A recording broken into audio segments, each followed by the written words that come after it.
Dessa vez, vai ser sério, vai durar. Eu vou fazer vídeos mais longos e eles não vão desaparecer. E para começar, essa nova era da Janela, uma das minhas autoras preferidas atualmente, e com uma questão que assombra as minhas DMs, que é Annie Ernaux.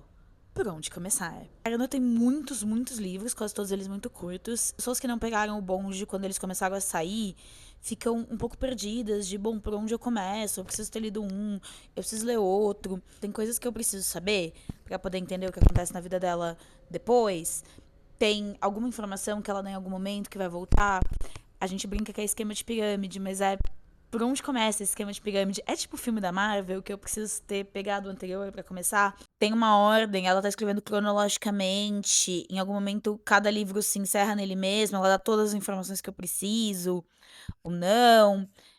Eu acho que isso realmente deixa as pessoas um pouco sem saber o que fazer, ou pra onde ir. Sim, ela dá todas as informações que você precisa saber pra um determinado livro. Então, cada livro se fecha. A verdade é que você pode começar por onde você quiser. Pelo livro que você já tem, pelo livro que estava em promoção, pelo que tá lançando agora, sei lá. Mas eu acho que tem uma ordem que talvez te ajude a gostar da autora, a entender o que ela tá fazendo, se situar em temas, a adquirir informações que, embora ela retome, sejam úteis se você já tiver de uma maneira mais completa antes de seguir por outro livro. Vou falar de 6 livros, a obra dela é muito maior que isso, ela tem mais livros do que esses publicados em português, mas eu vou falar de 6 que eu acho que são uma boa introdução, e eu agrupei eles em 2 temas. Os meus gatos estão brigando. E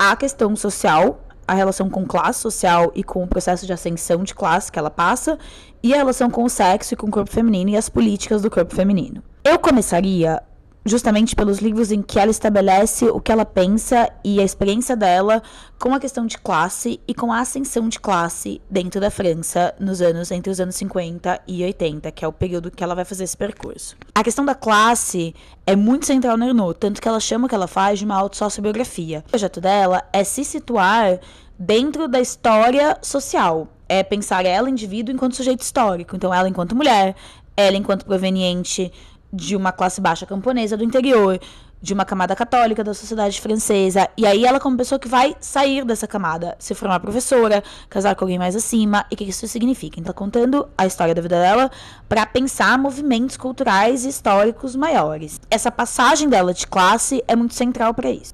O lugar. Eu tenho essa edição horrorosa, que não bastasse ela já ser horrorosa originalmente, ela foi comprada em promoção, então ela tem esse adesivo que diz: você comprou em promoção.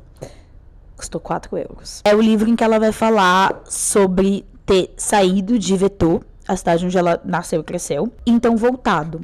É um livro que fala da morte do pai dela. Ele era um camponês que depois se tornou comerciante, mas ele era alguém que tinha um apego cultural a essa condição de uma maneira que a mãe dela não tinha. A mãe dela era sempre a pessoa mirando na ascensão social. Então, nesse livro, ela vai mapear o lugar de onde ela veio, onde ela se criou, em oposição ao qual a pessoa que ela vai se tornar depois se forma. Esse livro é onde ela mapeia essa infância pobre, por isso que eu acho que ele é um bom ponto de partida.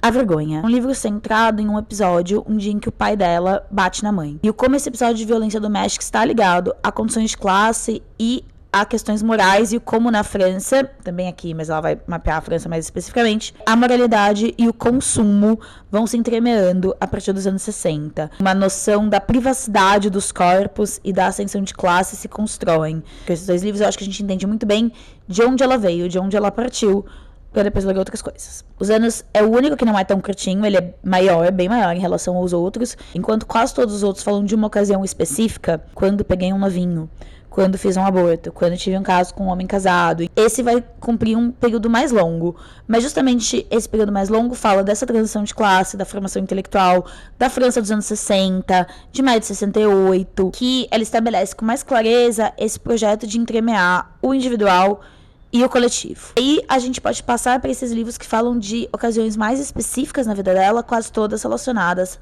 a experiências sexuais. O acontecimento é o relato de quando ela faz um aborto legal em 1963. O aborto é legalizado na França hoje em dia, mas ele não era nessa época. Ela tem 19 anos, ela está na faculdade, quando ela se vê grávida. E ela tem, com muita clareza, desde o início, a percepção de que Levar essa gravidez a termo significaria o abandono dos sonhos de ascensão social e profissional que ela tem. Ela precisa fazer um aborto.